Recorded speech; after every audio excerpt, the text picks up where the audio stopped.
Class 11 psychology chapter 5 श्रवण संवेदना। श्रवण भी एक महत्वपूर्ण संवेदन प्रकारता है। यह हमें विश्वसनीय स्थानिक सूचना देती है। किसी वस्तु अथवा व्यक्ति की तरफ मोड़ने के अतिरिक्त यह भाषिक संप्रेषण में भी महत्वपूर्ण भूमिका का निर्वहन करती है।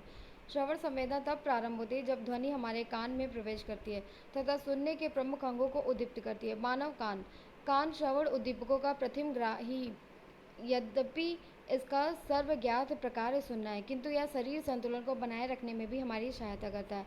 कान की संरचना 3 खंडों में विभक्त है: बाह्य कान, मध्य कान, आंतरिक कान। बाह्य कान, इसमें 2 प्रमुख संरचनाएं हैं। इनके नाम कर्णपाली पिन्ना एवं श्रवण द्वार हैं। पिन्ना उपस्थित की कीपदार संरचना है जो परिवेश से ध्वनि तरंगों को एकत्रित करती है। श्रवण द्वार एक नलिका होती है जो बाल एवं मोम द्वारा रक्षित होती है। यह ध्वनि तरंगों को पिन्ना से कर्णपटल तक ले जाती है। मध्य कान टिम्पेनम कर्णपटल से प्रारंभ होता है जो ध्वनि कंपन के प्रति अति संवेदनशील एवं पतली झिल्ली होती है। उसके बाद टिम्पैनिक गुहिका होती है या यूस्टेकी नली जो टिम्पैनिक गुहिका में वायुदाब को बनाए रखती है की सहायता से ग्रसनी से जुड़ी होती है। गुहिका से कंपन 3 अस्थिकाओं जिन्हें मेलियस, मुद्रक, इनकस, इनबिल तथा स्ट्रिप कहते हैं से गुजरती है। यह ध्वनि कंपन की तीव्रता को 10 गुना लगभग बढ़ा देती है तथा उन्हें आंतरिक कान तक पहुंचाती है। आंतरिक कान की एक जटिल संरचना होती है जिसे झिल्लीदार गहन कहते हैं, जो एक अस्थियुक्त गहन में रहता है। लसिका जैसे द्रव अस्थियुक्त गहन एवं झिल्ली गहन के बीच की जगह में पाया जाता है, जिसे परिलसिका कहते हैं। अस्थियुक्त गहन में एक दूसरे से समकोण पर 3 अर्धवृत्ताकार नलिकाएं सेमीसर्कुलर कैनाल्स, एक गुहिका जिसे प्रगाढ़ वेस्टिब्यूल कहते हैं तथा एक कुंडलित संरचना जिसे कर्णावर्त क्लोया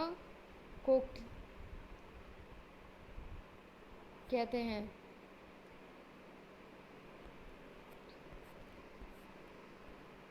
मानव कान की संरचना।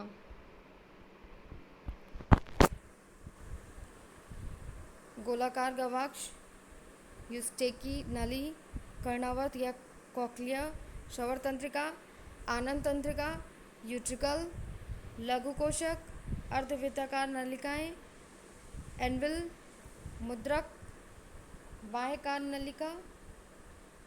नलिका, पिन्ना, टिम्पैनिक झिल्ली, स्ट्रिप। मानव कान की संरचना।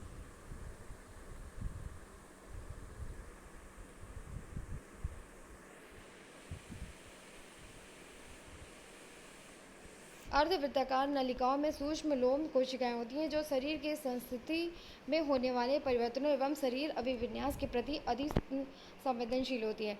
अस्थियुक्त कॉक्लिया के अंदर एक झिल्लीदार कॉक्लिया होता है जिसे स्काला मीडिया कहते हैं। इसमें अंतःलसिका भरा होता है तथा उसमें एक सर्पल कुंडलित झिल्ली होती है जिसे आधार झिल्ली कहते हैं। इसमें सूक्ष्म लोम कोशिकाएं एक श्रृंखला में व्यवस्थित होकर कोर्थी अंग का निर्माण करती है। यहाँ यही श्रवण का मुख्य अंग है। कान की क्रियाविधि। पिन्ना ध्वनि कंपन को एकत्रित करती है तथा उसे श्रवण द्वारा कर्णपटल तक पहुँचाती है। टिम्पैनिक गुहिका से कंपन 3 छोटी छोटी अस्थिकाओं को स्थानांतरित होता है जो उसकी शक्ति में वृद्धि करके उसे आंतरिक कान तक पहुँचाती है। आंतरिक कान के अंदर कॉक्लिया ध्वनि तरंगों को ग्रहण करता है।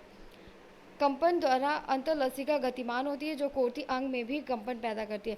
अंत में आवेग श्रवण तंत्रिका को भेजा जाता है जो कॉक्लिया के धरातल पर उत्पन्न होता है तथा श्रवण बलकुट को जाता है जहां आवेग की व्याख्या होती है ध्वनि एक उद्दीपक के रूप में। हम सभी जानते हैं कि ध्वनि कान के लिए उद्दीपक होती है।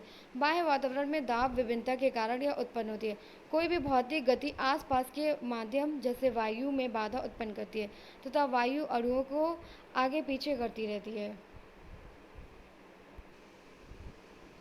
इससे दाब में परिवर्तन होता है जो ध्वनि तरंगों के रूप में बाहर की तरफ फैलता है तथा 1100 फुट प्रति सेकंड की गति से चलता है। किसी तालाब में एक पत्थर फेंकने से जो लहरें उठती हैं उसी प्रकार ये परिवर्तन तरंगों में चलते हैं। जब ये ध्वनि तरंगें हमारे कान से टकराती हैं तो ये यांत्रिक दाब परिवर्तनों की एक सेट प्रारंभ करती है जो अंततः श्रवण ग्राहियों को उद्दीप्त करता है। सरलतम प्रकार की ध्वनि तरंग वह होती है जो एकल पुनरावृत्ति साइन तरंग के रूप में समय के साथ साथ दाब में अनुक्रमिक परिवर्तन करती है। चित्र 5.3 ध्वनि तरंगों का आयाम एम्पलीट्यूड एवं तरंग दैर्ध्य भिन्न भिन्न हो सकता है। आयाम एक चक्र ध्वनि तरंग। आयाम उद्दीपक के परिमाण का एक सामान्य माप होता है। वह दाब में परिवर्तन की मात्रा होती है, अर्थात अणुओं की अपनी मूल स्थिति में विस्थापन की सीमा। चित्र में ध्वनि तरंगों के आयाम को उनके माध्य स्थिति से श्रृंग अथवा चरम विवृति बिंदु की दूरी के रूप में दर्शाया गया है। तरंग दैर्ध्य वेवलेंथ दो श्रृंगों के मध्य की दूरी होती है। ध्वनि तरंगों का निर्माण मूल रूप से वायु कणों के वैकल्पिक संपीड़न एवं विसंपीड़न विरलन के कारण होता है। संपीड़न में विरलन एवं पुनः विरलन से संपीड़न के कारण दाब में पूर्ण परिवर्तन से एक तरंग चक्र का निर्माण होता है। ध्वनि तरंगों का वर्णन उनकी आवृत्ति के रूप में किया जाता है, जिन्हें चक्र प्रति सेकंड से मापा जाता है।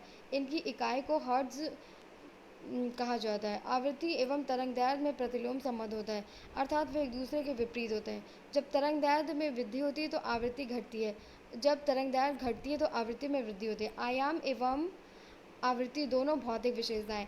इसके अतिरिक्त ध्वनि की 3 मनोवैज्ञानिक विमाएँ हैं: ध्वनि की तीव्रता, तारत्व और स्वर विशेषता।